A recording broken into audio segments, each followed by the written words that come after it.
نحمده ونصلي ونسلم على رسوله الكريم أما بعد فأعوذ بالله من الشيطان الرجيم بسم الله الرحمن الرحيم صدق الله العلي العظيم رب العالمین ہمیں نور قرآن پاک سے منور فرمائے، آمین۔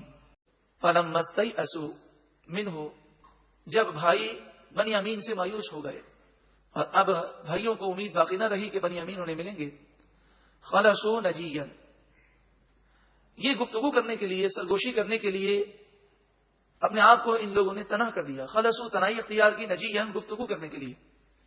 قال کبیرہم، ان میں سے جو سب سے بڑا تھا یہودا، وہ رونے لگا اور کہنے لگا کہ اللہ میرے گناہ معاف کرے۔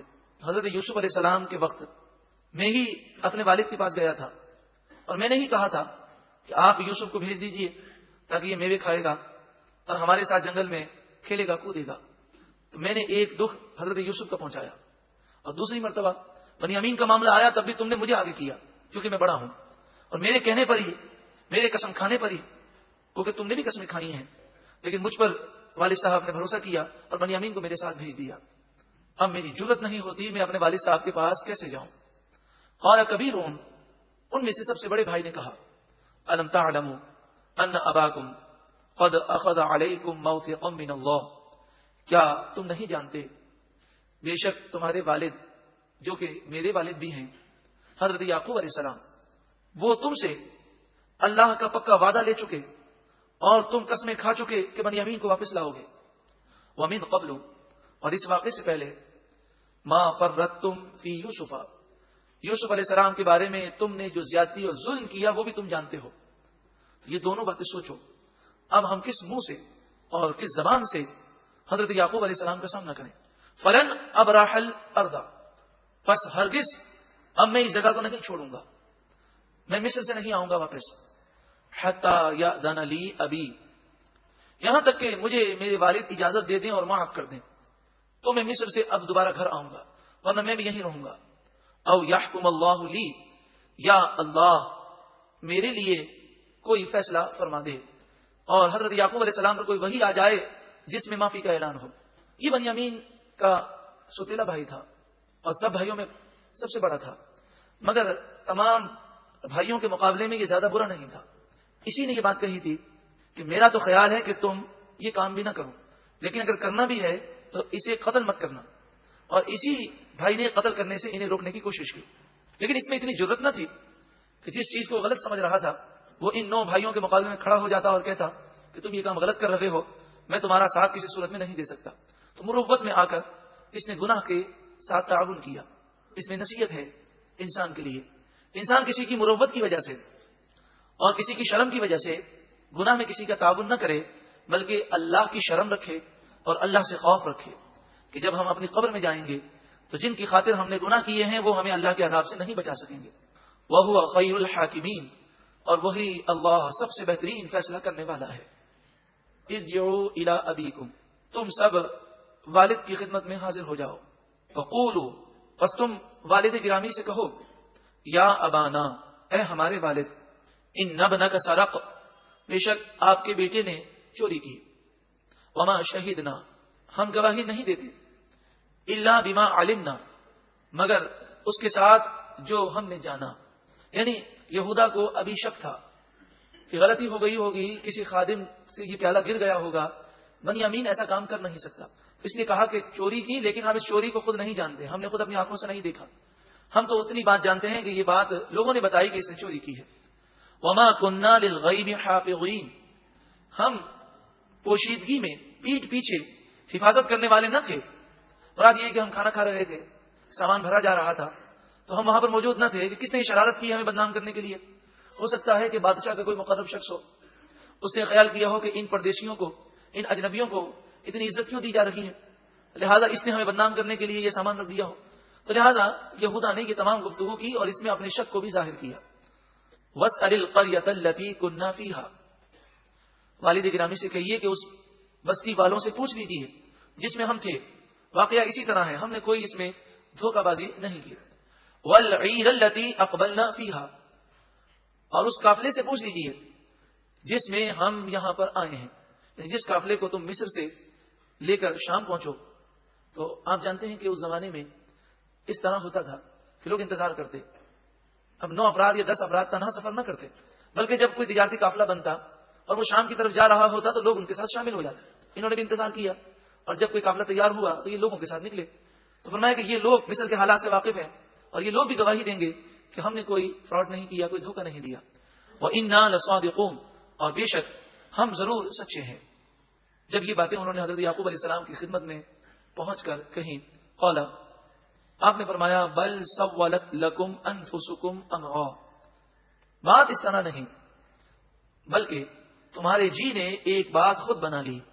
مفسرین یہاں پر کلام کرتے ہیں اور فرماتے ہیں کہ اللہ تعالیٰ نے وحی کے ذریعے حضرت یعقوب علیہ السلام کو اس کا علم دے دیا، کیونکہ نبی جان بوجھ کر بھی جھوٹ نہیں بولتے اور بے خیالی میں بھی جھوٹ نہیں بولتے. تو اتنا کنفرم انہوں نے یہ کہا کہ بل، بات اس طرح نہیں ہے، بلکہ بات یہ ہے کہ تم لوگوں نے خود اپنے جی سے یہ بات بنائی ہے. یعنی تم لوگوں سے مراد یہ سارے واقعے کے جو کردار ہیں کہ بنی امین کے سامان کو تلاش کیا گیا اور پھر یہ سارا معاملہ ہوا، اور پھر حضرت یعقوب علیہ السلام نے ان سے یہ سوال کیا کہ جب تم سے یہ پوچھا گیا کہ چور کی کیا سزا ہے، تو اس موقع پر تم نے یہ کیوں نہ کہا کہ جو آپ چاہیں؟ تمہیں ہماری شریعت کا قاعدہ بتانے کی کیا حاجت تھی؟ تمہیں یہ خیال کرنا چاہیے تھا. تم نے ہماری شریعت کا قاعدہ بتا کر خود بنی امین کے لیے مشکلات پیدا کی، کیونکہ وہ مصر کی حکومت تھی اور وہاں مصر کا قانون چلتا ہے، تو بادشاہ کے قانون کے مطابق وہ اسے غلام تو نہ بنا سکتے. فصبر جمیل، اور صبر ہی اچھا ہے. یہاں پر مفسرین اس پر کلام کرتے ہیں اور فرماتے ہیں کہ یعقوب علیہ الصلوۃ والسلام کو جب علم تھا کہ حضرت یوسف علیہ السلام زندہ ہیں، بنی امین نے چوری نہیں کی بلکہ اللہ تبارک و تعالیٰ کی طرف سے آزمائش ہے، تو جب یہ بات کسی کو معلوم ہو کہ یہ تقدیر کا فیصلہ ہے، ابھی چند اور جدائی کے لمحات برداشت کرنے ہیں، تو آپ بتائیے کہ معلوم ہونے کے باوجود بھی انسان کو جدائی کے لمحات کس قدر بھاری گزرتے ہیں.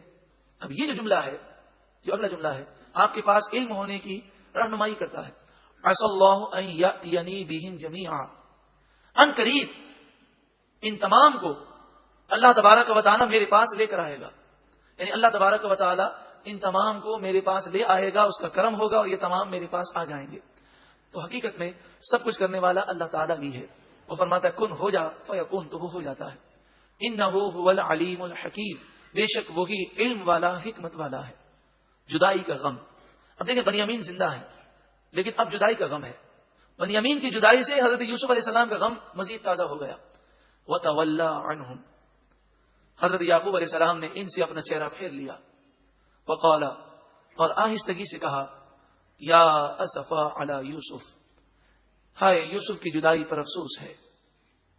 آپ کی آنکھوں سے آنسو گرنے لگے. مفسرین نے فرمایا کہ افسوس کا اظہار کرنا اور آنکھوں سے آنسو گرنا یہ جائز ہے.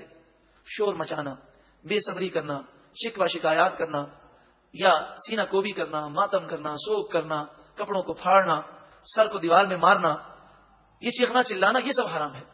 حضرت ابراہیم رضی اللہ تعالی عنہ جو حضور کے صاحب زادے ہیں، اللہ تبارک و تعالی نے وحی فرمائی. حضرت امام حسین اور حضرت ابراہیم دونوں گود میں تھے. اللہ تعالیٰ نے وحی فرمائی کہ ان دونوں میں سے ایک کو اللہ تعالیٰ بلا لے گا. تو نبی اکرم صلی اللہ علیہ وآلہ وسلم کو اختیار دیا گیا کہ آپ دونوں میں سے کسی اختیار کرتے ہیں. نبی اکرم صلی اللہ علیہ وآلہ وسلم کو امام حسین سے جو محبت ہے، اس پر بھی ثبوت ملتا ہے کہ آپ نے حضرت ابراہیم کے جانے کو اختیار کیا اور امام حسین رضی اللہ تعالی عنہ کی زندگی کے لیے دعا مانگی. تو اللہ تبارک و تعالی نے حضرت ابراہیم جو حضور کے صاحب زادے ہیں، ان کا وصال اس طرح ہوا کہ یہ حضور کی گود میں تھے اور انتقال کر گئے. تو نبی اکرم صلی اللہ علیہ وآلہ وسلم زار و قطار رونے لگے، آنکھوں سے آنسو جاری ہو گئے. تو کسی صحابی نے کہا، یا رسول اللہ صلی اللہ علیہ وسلم، کیا آپ بھی روتے ہیں؟ تو آپ نے فرمایا، یہ رونا اللہ کے کرم کی وجہ سے ہے کہ اللہ نے ہمارے دلوں میں ہمدردی کو پیدا کیا. تو یہ غم جو تھا، یہ غم کا اظہار جائز ہے، مگر آواز سے رونا اگر ہلکا پھلکا ہو تو یہ بھی جائز ہے. وَابْيَضَّتْ عَيْنَاهُ مِنَ الْحُزْنِ، غم سے آپ کی آنکھیں سفید ہو گئیں، یعنی آپ کی بینائی جاتی رہی. فَهُوَ كَظِيمٌ، کظیم کے معنی پینے والا. تو آپ غم کو پیتے رہے اور جو آپ صبر کرتے رہے اور برداشت کرتے رہے، اس کا اثر آنکھوں پر ظاہر ہوا. قالوا، وہ بھائی بولے، حضرت یعقوب علیہ السلام کے صاحب زادے بولے، تاللہ، اللہ کی قسم، تفتأ تذکر یوسف، آپ یوسف کا ذکر کرتے ہی رہیں گے، بھولیں گے ہی نہیں، حتی تکون حردا، یہاں تک کہ آپ قبر میں چلے جائیں، او تکون من الخالقین، یا آپ انتقال کر جائیں۔ تو فرمایا حردن کے معنی ہے اتنا بیمار ہو جانا کہ مرنے کے قریب ہو جانا، اور من الحالکین سے مراد ہے وفات پا جانا۔ کہنے لگے کہ آپ اتنے سال ہو گئے حضرت یوسف علیہ السلام کی جدائی کے، اس کے باوجود آپ ابھی تک حضرت یوسف علیہ السلام کی جدائی یاد ہے، اس کے غم میں آپ روتے ہیں۔ ہمیں تو لگتا ہے کہ آپ یوسف علیہ السلام کو نہیں بھول پائیں گے، یہاں تک کہ آپ اس غم میں ہلاکت کے قریب ہو جائیں، یعنی وفات کے قریب ہو جائیں، یا آپ اس دنیا سے چلے جائیں۔ یہ بیٹوں نے کہا۔ ایسا کلام ویسے کہنا نہیں چاہیے، لیکن یہ نادان تھے اس وقت۔ انہوں نے نہ صرف حضرت یوسف علیہ السلام کی دشمنی کی، بلکہ در حقیقت یہ اپنے والد گرامی کے بھی بے ادب نکلے، اور انہوں نے اپنے والد گرامی کے بھی دل کو دکھایا کہ یوسف علیہ السلام کے متعلق جب وہ جانتے تھے کہ ہمارے والد کو اتنا پیار ہے، تو انسان کو اگر اپنے والد سے محبت ہو تو یہ ذہن بنا لے کہ جس سے میرے والد کو محبت ہے مجھے بھی محبت کرنی ہے۔ قال، حضرت یعقوب علیہ السلام نے فرمایا، انما اشکو بثی، میں اپنے غم کا شکوہ و حزنی، اور اپنے حزن کا شکوہ الی اللہ، اللہ کی بارگاہ میں عرض کرتا ہوں۔ مراد یہ ہے کہ میں یہ شکوہ تمہارے سامنے نہیں کر رہا، اور نہ ہی میں اللہ کی بارگاہ میں شکوہ کر رہا ہوں، بلکہ مجھے دعا کرنے کا اختیار ہے۔ میں رب کی بارگاہ میں روتا ہوں اور اس کی بارگاہ میں عرض کرتا ہوں۔ اشکو کے لفظی معنی ہوتا ہے شکوہ، لیکن جب اشکو کے بعد الی اللہ آئے تو اس سے مراد یہ ہے کہ اللہ کی بارگاہ میں گریہ اوزاری کرنا۔ وَأَعْلَمُ مِنَ اللَّهِ مَا لَا تَعْلَمُونَ، اور میں اللہ کی جناب سے دیے ہوئے علم کے ذریعے وہ باتیں جانتا ہوں جو تم نہیں جانتے۔ اس میں حکمتیں ہیں، اور اس آزمائش میں بھی درجات کی بلندی ہے۔ اب جدائی کا وقت ختم ہونے لگا، وہی الہی سے یعقوب علیہ السلام نے جان لیا کہ اب جدائی کے لمحات اب ختم ہونے والے ہیں۔ یا بنی یذهبوا، اے میرے بیٹوں جاؤ، فتحسسوا، مصر جاؤ اور تلاش کرو، می یوسف و اخیہ، یوسف اور اس کے بھائی بنیامین رضی اللہ تعالی عنہ، اور حضرت یوسف علیہ السلام کو تلاش کرو۔ یہاں پر مفسرین فرماتے ہیں کہ مصر جانے اور حضرت یوسف اور حضرت بنیامین کو دونوں کو وہاں تلاش کرنے کا جو والد گرامی نے حکم دیا، اس سے بھی معلوم ہوا کہ اللہ نے آپ کو یہ علم دیا تھا۔ وَلَا تَيْأَسُوا مِن رَوْحِ اللَّهِ، اور اللہ کی رحمت سے مایوس نہ ہو۔ إِنَّهُ لَا يَيْأَسُ مِن رَوْحِ اللَّهِ إِلَّا الْقَوْمُ الْكَافِرُونَ، بے شک اللہ کی رحمت سے کافر قوم ہی مایوس ہوتی ہے۔ فَلَمَّا دَخَلُوا عَلَيْهِ، پس جب وہ بھائی حضرت یوسف علیہ السلام کے پاس حاضر ہوئے، قالوا، وہ بولے، یا ایھا العزیز، اے عزیز مصر، مسنا واہلنا الضر، ہمیں اور ہمارے گھر والوں کو تکلیفیں پہنچی ہیں، ہمارے پاس پونجی ختم ہو گئی ہے، اور ہمارے گھر میں غلہ ختم ہونے کے قریب ہے۔ وجئنا ببضاعۃ، بضاعۃ رقم، مزجات، کھوٹے سکے، تو کہنے لگے ہم آپ کے پاس کھوٹی رقم، کھوٹے سکے لے کر آئے ہیں۔ کھوٹے سکے سے مراد جعلی کرنسی نہیں ہے، بلکہ اس سے مراد یہ ہے کہ جس طرح آپ دیکھتے ہوں گے کہ کبھی کوئی سکے بہت زیادہ پرانے ہو جائیں اور بہت زیادہ میلے ہو جائیں تو کوئی اسے قبول نہیں کرتا، تو ایسے بچے کچھ سکے وہ لے کر آئے، اور بچا کچھ سامان لے کر آئے جسے کوئی قبول نہ کرے، جسے ہماری اصطلاح میں کہتے ہیں کہ کباڑی کو بھی دیا جائے تو وہ بھی قبول نہ کرے، ایسا سامان لے کر آئے اور کہنے لگے کچھ بھی نہیں ہمارے پاس۔ فَأَوْفِ لَنَا الْكَيْلَ، بس ہم پر آپ کرم کیجئے اور ہمیں غلہ پورا دیجئے، وَتَصَدَّقْ عَلَيْنَا، اور ہم پر صدقہ کیجئے، إِنَّ اللَّهَ يَجْزِي الْمُتَصَدِّقِينَ، بے شک اللہ صدقہ کرنے والوں کو صلہ دیتا ہے، ثواب دیتا ہے۔ اب بتائیے اگر کوئی اور ہوتا تو بھائیوں کو اس حالت میں دیکھ کر خوش ہوتا، تم نے جو کیا اس کا تم نے صلہ پایا، لیکن حضرت یوسف علیہ السلام کی آنکھوں سے آنسو جاری ہو گئے۔ قال، آپ نے فرمایا، هل علمتم، کیا تمہیں یاد ہے، تم جانتے ہو، ما فعلتم بیوسف واخیہ، تم نے یوسف اور اس کے بھائی بنیامین کے ساتھ ساری زندگی کیا سلوک کیا؟ پھر فوراً کہا، اذ انتم جاہلون، جب تم نادان تھے، یہ حرکتیں تم نے نادانی میں کی ہیں۔ یہ جب حضرت یوسف علیہ السلام نے کہا، انہوں نے حضرت یوسف علیہ السلام کو غور سے دیکھا، حضرت یوسف علیہ السلام کی آنکھوں سے آنسو نکل رہے ہیں، اور جب ان کے دیکھنے پر حضرت یوسف علیہ السلام مسکرا دیے تو حضرت یوسف علیہ السلام کی مسکراہٹ پر انہوں نے وہ نور دیکھا، سمجھ گئے کہ یہی حضرت یوسف علیہ السلام ہے۔ قالوا، وہ بولے، اِنَّكَ لَأَنْتَ یوسف، کیا بے شک آپ ہی یوسف ہیں؟ قال، آپ نے فرمایا انا یوسف ہوں، میں یوسف ہوں، وہذا اخی، اور یہ میرا سگا بھائی بنیامین ہے۔ تم نے تو تباہ کرنے میں کوئی کسر باقی نہ رکھی تھی، تم نے تو چاہا کہ میں غلامی کی زندگی گزاروں، لیکن تمہارا مجھے کنویں میں پھینکنا اور پھر قافلے کا مجھے لے جانا اور تمہارا غلام بنا کر بیچ دینا، یہی میرے بادشاہ بننے کا سبب بن گیا۔ تو یہ اللہ کا کرم ہے۔ فرمایا قد، بے شک، من اللہ علینا، اللہ نے ہم پر اپنا احسان فرمایا، وہ جو چاہے وہ کر سکتا ہے، اس نے ہم پر احسان کیا، اور تم تو غلامی کی زندگی چاہتے تھے، اللہ نے مجھے بادشاہت عطا فرمائی۔ لیکن دو چیزیں ہیں گویا کہ نصیحت فرمائی ہمارے لیے، کیسے بھی حالات ہو، پروپیگنڈا ہو، جھوٹ عام کیا جائے، تہمتیں لگائی جائیں، دشمن انسان کو نقصان پہنچانا چاہیں اور انسان مظلوم ہو، وہ ان طاقتوں کا مقابلہ نہ کر سکتا ہو، اس کے پاس ایک طاقت ہے، اگر وہ اختیار کر لے تو دنیا کی کوئی طاقت اس کا مقابلہ نہیں کر سکتی۔ وہ دو چیزیں ہیں، ایک ہے اللہ کا خوف، تقوی اور پرہیزگاری، اور دوسرا ہے صبر۔ اگر یوسف علیہ السلام کا تقوی اور یوسف علیہ السلام کا صبر کا حصہ کسی کو مل جائے تو وہ مظلوم یقیناً دنیا میں بھی کامیاب ہوگا اور آخرت میں بھی کامیاب ہوگا۔ انہ من یتقی ویصبر، بے شک جو تقوی اختیار کرے اور صبر کرے۔ حضرت یوسف علیہ السلام کے صبر تو قربان جائیے، پورے واقعے میں صبر کے کتنے پہلو ہیں۔ اس موقع پر بھی آپ کسی غصے کا اظہار نہیں کر رہے، بلکہ انہیں گناہ کا احساس دلا رہے ہیں کہ تم نے جو کیا بہت برا کیا۔ فإن اللہ، پس بے شک اللہ تعالی، لا یضیع اجر المحسنین، نیکی کرنے والے کے اجر کو ضائع نہیں فرماتا۔ اب بھائی رونے لگے اور انہیں اب اپنی غلطی کا احساس ہوا۔ پھر ان کے سامنے حضرت یوسف علیہ السلام کا کردار آیا کہ جاننے کے باوجود، بادشاہ ہونے کے باوجود ہمیں قتل نہیں کروایا، قید میں نہیں ڈالا، بلکہ سب سے زیادہ ہمیں عزت دی، وہ تکریم کی اور ہماری دلجوئی کی اور ہمیں غلہ بھر بھر کر دیا، اس کے علاوہ ہم سے تنہائی میں گفتگو کر کے ہمیں عزتیں دی ہیں۔ قالوا، وہ بولے، تاللہ، اللہ کی قسم، لقد آثرک اللہ علینا، بے شک اللہ نے آپ کو ہم پر فضیلت دی، ہم ظالم ہیں، خطا کار ہیں، مگر آپ نے فضل و احسان کر کے ایک مثال قائم کر دی۔ وَإِن كُنَّا لَخَاطِئِينَ، بے شک ہم ہی ضرور خطا کار تھے، گناہ گار تھے، ہم اپنی غلطیوں کا اقرار کرتے ہیں۔ اور وہ اپنی غلطیاں گنوانے لگے، رونے لگے۔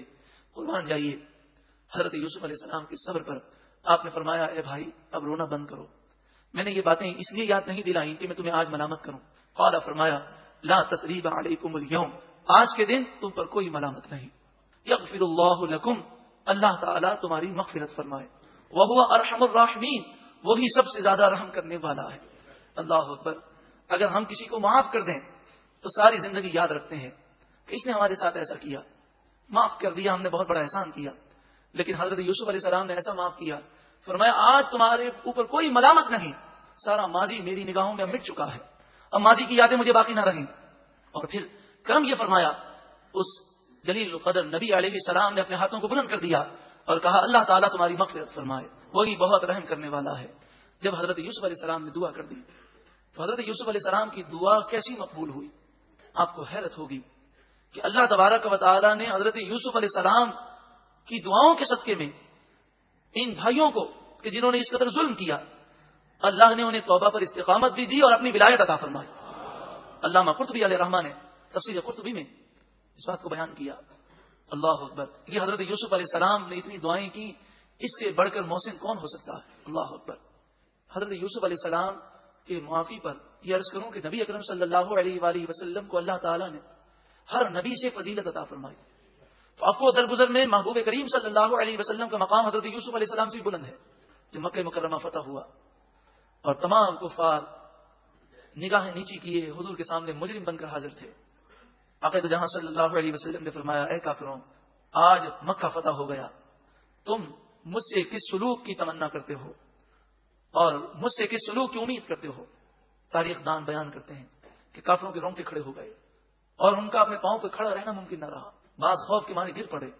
ان کے سامنے ماضی آیا کہ یہ وہی کافر تھے کہ جنہوں نے حضرت بلال رضی اللہ تعالیٰ عنہ کی گردن میں رسی ڈال کر تپتی ہوئی ریت پر آپ کو گھسیٹا، ننگی پیٹھ پر آپ کو لٹا دیا، گرم پتھر پر آپ کے اوپر بھاری پتھر رکھ دیا جاتا تاکہ ہل نہ سکے۔ نبی اکرم صلی اللہ علیہ وسلم کو نعوذ باللہ من ذالک پتھر مارے گئے، آپ کا خون مبارک بہنے لگا، نالین مبارک خون مبارک سے بھر گئے۔ آقا جہاں صلی اللہ علیہ وآلہ وسلم پر ابو جہل کے کہنے پر کفار مکہ جو اس وقت موجود تھے، ان میں سے بعض وہ تھے کہ جو آپ کے پیچھے پڑ جاتے، جہاں آپ جاتے نعوذ باللہ من ذالک آپ پر آوازیں کستے اور وہ بے ادبیاں کرتے جس کو ہم زبان پر لا نہیں سکتے. صہیب رومی، حضرت خباب رضی اللہ تعالیٰ عنہ کے واقعات، حضرت حمزہ رضی اللہ تعالیٰ عنہ کا کلیجہ نعوذ باللہ من ذالک چبانے والے بھی موجود تھے. اس کے علاوہ حضور کے رشتہ دار، آپ کے صحابہ، آپ کی صحابیات پر ظلم و ستم کرنے والے، شہید کرنے والے سب مجرم حاضر تھے. اسلام نے عدل کا حکم دیا.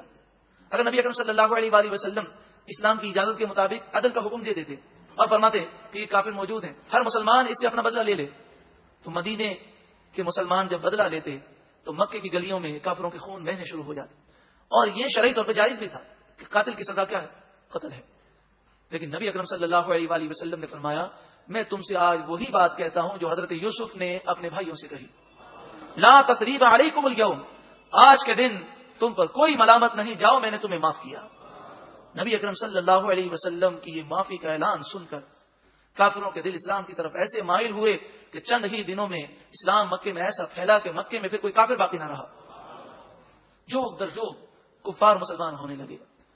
آج ہم تھوڑی تھوڑی باتوں پر انتقام کے لیے اٹھ کھڑے ہوتے ہیں. انتقام کی آگ بھڑک اٹھتی ہے. حضرت یوسف علیہ السلام کا کردار، عقید جہاں صلی اللہ علیہ وآلہ وسلم کی سیرت اور آپ کی سنتیں ہمیں درس دے رہی ہے کہ صبر کرنا، معاف کر دینا، یہی محسن لوگوں کا طریقہ اور کامیاب ہونے والوں کا طریقہ ہے.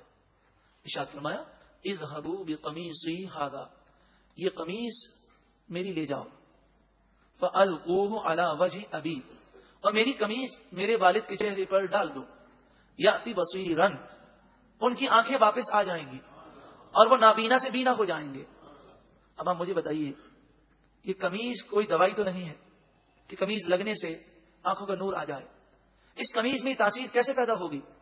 حضرت یوسف علیہ السلام کو اللہ تعالیٰ نے وہ مقام و مرتبہ دیا کہ آپ کے جسم مبارک سے جس قمیص کو ٹچ ہونے کا شرف ملا، اس قمیص میں اللہ نے وہ طاقت پیدا کر دی کہ حضرت یعقوب علیہ السلام کی جب وہ آنکھوں سے لگی تو اللہ تعالیٰ نے اس قمیص کے وسیلے سے آپ کو آنکھیں عطا فرما دی. اس آیت کریمہ سے علماء کرام اور مفسرین نے تبرکات کی اہمیت کو ثابت کیا. اللہ کے نیک بندے سے جس چیز کو نسبت ہو جائے اس چیز میں اللہ تعالیٰ شفا عطا فرماتا ہے. اس کی کئی مثالیں ہیں.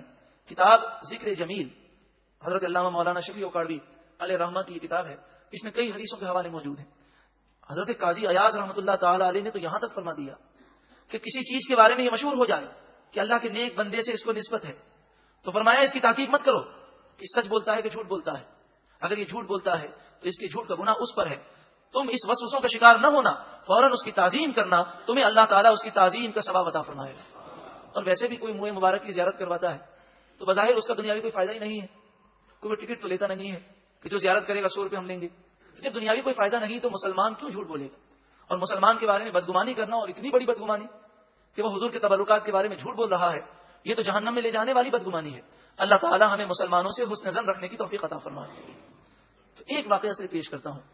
حضرت اسماء رضی اللہ تعالی عنہا فرماتی ہیں، اور ایک روایت حضرت ام سلمہ کے بارے میں ہے. عقید جہاں صلی اللہ علیہ وآلہ وسلم کی ازواج مطہرات میں سے کسی کے پاس حضور کا منہ مبارک تھا تو صحابہ کرام ان کے پاس پانی کا پیالہ بھیجتے. امام بخاری، امام مسلم، امام ترمذی، ابو داؤد اور دیگر حدیثوں کی کتابوں میں ایسے کئی واقعات ہیں. تو فرماتی ہیں کہ میرے پاس صحابہ کرام وہ پانی کا پیالہ بھیجتے اور وہ ازواج مطہرات میں سے ہماری ماں ام المومنین آپ کیا کرتی ہیں، منہ مبارک نکالتی اور منہ مبارک جس چاندی کی نلی میں تھا، منہ مبارک کو نہیں، چاندی کی نلی کو اس پانی میں گھما دیتی. وہ پانی مریض پیتے تو شفا ہو جاتی. آپ دیکھیں کہ منہ مبارک سے پانی ٹچ نہیں ہوا بلکہ اس چاندی کی نلی سے ٹچ ہوا ہے کہ جس نلی کے اندر منہ مبارک ہے. خود منہ مبارک میں کتنی طاقت اور کتنی فضیلت ہوگی. صحابہ کرام علیہم رضوان اور ازواج مطہرات کے اور بہت سارے اعمال ہیں. اللہ تعالی ہمیں تبرکات کی تعظیم و توقیر کرنے اور اس کی برکتیں حاصل کرنے کی توفیق عطا فرمائے. اذهبوا بقمیصی ھذا، میرا یہ قمیص لے جاؤ، فالقوه علی وجه ابی، اور میرے والد کے چہرے پر یہ قمیص ڈال دو، یاتی بصیرا، ان کی آنکھیں واپس آ جائیں گی. واتونی باہلکم اجمعین، اور میرے پاس تمام گھر والوں کو لے کر آؤ.